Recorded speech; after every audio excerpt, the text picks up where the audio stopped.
Leviticus 14.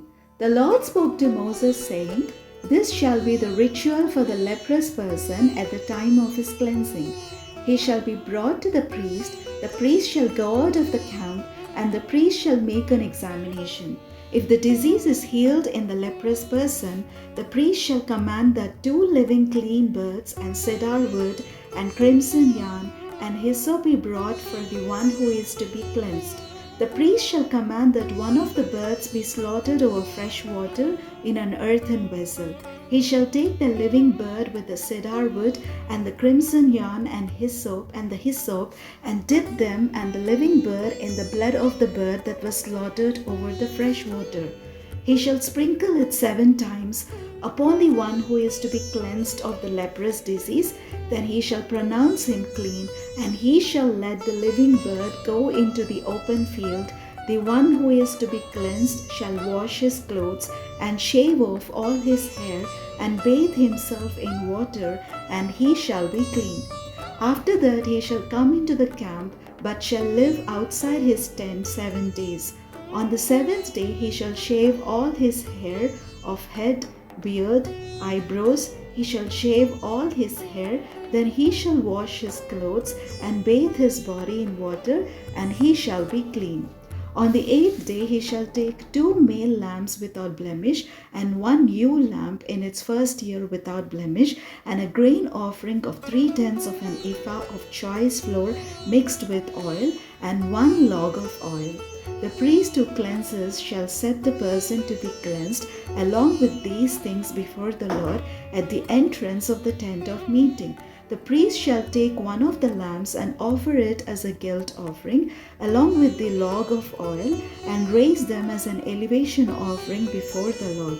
He shall slaughter the lamb in the place where the sin offering and the burnt offering are slaughtered in the holy place, for the guilt offering, like the sin offering, belongs to the priest. It is most holy. The priest shall take some of the blood of the guilt offering and put it on the lobe of the right ear of the one to be cleansed, and on the thumb of the right hand, and on the big toe of the right foot. The priest shall take some of the log of oil and pour it into the palm of his own left hand, and dip his right finger in the oil that is in his left hand, and sprinkle some oil with his fingers 7 times before the Lord. Some of the oil that remains in his hand the priest shall put on the lobe of the right ear of the one to be cleansed, and on the thumb of the right hand, and on the big toe of the right foot, on the top of the blood of the guilt offering.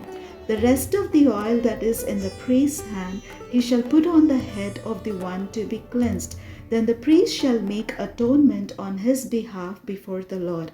The priest shall offer the sin offering to make atonement for the one to be cleansed from his uncleanness. Afterward he shall slaughter the burnt offering, and the priest shall offer the burnt offering and the grain offering on the altar. Thus the priest shall make atonement on his behalf, and he shall be clean.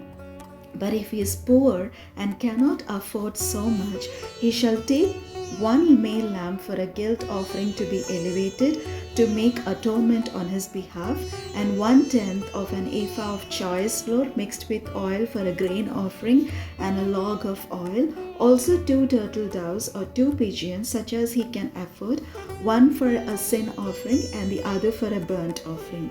On the 8th day he shall bring them for his cleansing to the priest to the entrance of the tent of meeting before the Lord. And the priest shall take the lamb of the guilt offering and the log of oil, and the priest shall raise them as an elevation offering before the Lord. The priest shall slaughter the lamb of the guilt offering, and shall take some of the blood of the guilt offering and put it on the lobe of the right ear of the one to be cleansed, and on the thumb of the right hand, and on the big toe of the right foot. The priest shall pour some of the oil into the palm of his own left hand, and shall sprinkle with his right finger some of the oil that is in his left hand 7 times before the Lord. The priest shall put some of the oil that is in his hand on the lobe of the right ear of the one to be cleansed, and on the thumb of the right hand, and the big toe of the right foot, where the blood of the guilt offering was placed. The rest of the oil that is in the priest's hand he shall put on the head of the one to be cleansed, to make atonement on his behalf before the Lord. And he shall offer of the turtle doves or pigeons, such as he can afford, one for a sin offering and the other for a burnt offering, along with a grain offering. And the priest shall make atonement before the Lord on behalf of the one being cleansed. This is the ritual for the one who has a leprous disease, who cannot afford the offerings for his cleansing. The Lord spoke to Moses and Aaron, saying, when you come into the land of Canaan, which I give you for a possession, and I put a leprous disease in a house in the land of your possession, the owner of the house shall come and tell the priest, saying, there seems to me to be some sort of disease in my house. The priest shall command that they empty the house before the priest goes to examine the disease, or all that is in the house will become unclean, and afterward the priest shall go in to inspect the house. He shall examine the disease. If the disease is in the walls of the house with greenish or reddish spots, and if it appears to be deeper than the surface, the priest shall go outside to the door of the house and shut up the house 7 days. The priest shall come again on the 7th day and make an inspection. If the disease has spread in the walls of the house, the priest shall command that the stones in which the disease appears be taken out and thrown into an unclean place outside the city. He shall have the inside of the house scraped thoroughly, and the plaster that is scraped off shall be dumped in an unclean place outside the city. They shall take other stones and put them in the place of those stones, and take other plaster and plaster the house.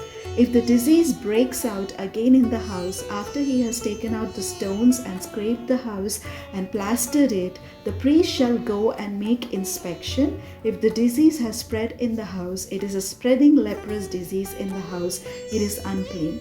He shall have the house torn down, its stones and timber and all the plaster of the house, and taken outside the city to an unclean place. All who enter the house while it is shut up shall be unclean until the evening, and all who sleep in the house shall wash their clothes, and all who eat in the house shall wash their clothes.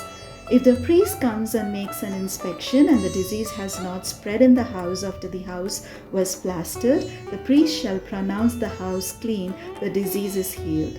For the cleansing of the house he shall take 2 birds with cedar wood and crimson yarn and hyssop, and shall slaughter one of the birds over fresh water in an earthen vessel, and shall take the cedar wood and the hyssop and the crimson yarn along with the living bird, and dip them in the blood of the slaughtered bird and the fresh water, and sprinkle the house 7 times. Thus he shall cleanse the house with the blood of the bird, and with the fresh water, and with the living bird, and with the cedar wood, and hyssop and crimson yarn. And he shall let the living bird go out of the city into the open field. So he shall make atonement for the house, and it shall be clean. This is the ritual for any leprous disease, for an itch, for leprous disease in the clothing and houses, and for a swelling or an eruption or a spot, to determine whether it is unclean and when it is clean. This is the ritual for leprous diseases. Leviticus 15.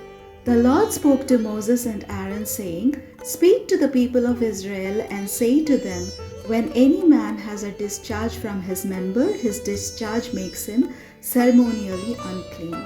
The uncleanness of his discharge is this: whether his member flows with his discharge or his member is stopped from discharging, it is uncleanness for him. Every bed on which the one with the discharge lies shall be unclean, and everything on which he sits shall be unclean. Anyone who touches his blood shall wash his clothes and bathe in water and be unclean until the evening. All who sit on anything which the one with the discharge has sat shall wash their clothes and bathe in water and be unclean until the evening. All who touch the body of the one with the discharge shall wash their clothes and bathe in water and be unclean until the evening. If the one with the discharge spits on persons who are clean, then they shall wash their clothes and bathe in water and be unclean until the evening. Any saddle on which the one with the discharge rides shall be unclean. All who touch anything that was under him shall be unclean until the evening. And all who carry such a thing shall wash their clothes and bathe in water and be unclean until the evening. All those whom the one with the discharge touches without his hand having rinsed his hands in water shall wash their clothes and bathe in water and be unclean until the evening. Any earthen vessel that the one with the discharge touches shall be broken, and every vessel of wood shall be rinsed in water. When the one with the discharge is cleansed of his discharge, he shall count 7 days for his cleansing. He shall wash his clothes and bathe his body in fresh water, and he shall be clean. On the 8th day he shall take 2 turtle doves or 2 pigeons and come before the Lord to the entrance of the tent of meeting and give them to the priest. The priest shall offer them, one for a sin offering and the other for a burnt offering, and the priest shall make atonement on his behalf before the Lord for his discharge. If a man has an emission of semen, he shall bathe his whole body in water and be unclean until the evening. Everything made of cloth or of skin on which the semen falls shall be washed with water and be unclean until the evening. If a man lies with a woman and has an emission of semen, both of them shall bathe in water and be unclean until the evening. When a woman has a discharge of blood, that is her regular discharge from her body, she shall be in her impurity for 7 days, and whoever touches her shall be unclean until the evening. Everything upon which she lies during her impurity shall be unclean. Everything also upon which she sits shall be unclean. Whoever touches her bed shall wash his clothes and bathe in water and be unclean until the evening. Whoever touches anything upon which she sits shall wash his clothes and bathe in water and be unclean until the evening. Whether it is the bed or anything upon which she sits, when he touches it, he shall be unclean until the evening. If any man lies with her, and her impurity falls on him, he shall be unclean 7 days, and every bed on which he lies shall be unclean. If a woman has a discharge of blood for many days, not at the time of her impurity, or if she has a discharge beyond the time of her impurity, all the days of the discharge she shall continue in uncleanness, as in the days of her impurity she shall be unclean. Every bed on which she lies during all the days of her discharge shall be treated as the bed of her impurity, and everything on which she sits shall be unclean, as in the uncleanness of her impurity. Whoever touches these things shall be unclean, and shall wash his clothes and bathe in water, and be unclean until the evening. If she is cleansed of her discharge, she shall count 7 days, and after that she shall be clean. On the 8th day she shall take 2 turtle doves or 2 pigeons and bring them to the priest to the entrance of the tent of meeting.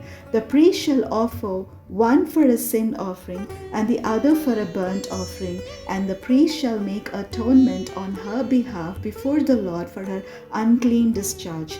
Thus you shall keep the people of Israel separate from their uncleanness, so that they do not die in their uncleanness by defiling my tabernacle that is in their midst.